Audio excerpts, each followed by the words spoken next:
Let's start. Reading Power, 2017, Day 14.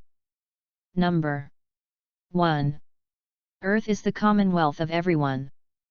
It belongs to all people. No country or group is permitted to threaten the ecological balance. Human beings' common interests come before any state's special interests. To protect our common Earth, developing countries should maintain the necessary balance between economic growth and environmental protection. Developed countries have a duty to reduce the amount of energy and resources they consume. We need to distribute global wealth more equally among nations and to establish a more just international order that is agreeable with global environmental protection. Human beings need to learn how to live as a global commonwealth on Earth. Global Commonwealth on Earth. Reading Power, 2017, Day 14. Number 2. Just as children spend much of their day at school, many adults at some point invest a significant amount of time at a place of employment.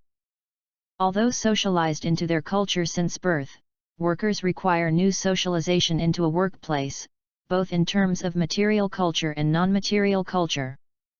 Different jobs require different types of socialization. In the past, many people worked a single job until retirement. Today, the trend is to switch jobs at least once a decade. Between the ages of 18 and 44, the average baby boomer of the younger set held 11 different jobs. 184411. This means that people must become socialized to, and socialized by, a variety of work environments. Reading Power, 2017, Day 14. Number 3. The first so-called Franklin stove was developed in the 1740s. Franklin 1740. The Franklin stove did not achieve immediate popularity. Franklin. Its most serious drawback was that it could not be used for cooking. Early designs called for it to be installed in the fireplace, replacing the open fire and taking up enough space to make cooking on or around it difficult. With the relatively primitive metallurgy of the time, the iron plate of which the stove was made tended to crack. The market for the Franklin stove was limited to the rich, who could afford to own both a fireplace for cooking and a separate stove for heating. Franklin.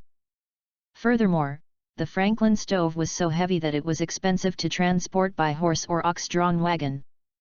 Franklin. Reading Power, 2017, Day 14. Number 4. People have always had an interest in order. Most of us enjoy experiencing patterns that display balance and contrast. Prehistoric people carved the handles of their hunting knives in regular, pleasing patterns. In the 1800s, American cowboys liked to have guns and saddles decorated with patterns. 1800. We experience the same delight in form or design when we buy clothes or automobiles for their appearance rather than their warmth or efficiency. Perceiving works of art has long been considered a little like understanding mathematics because both involve patterns or forms. The end. Good job.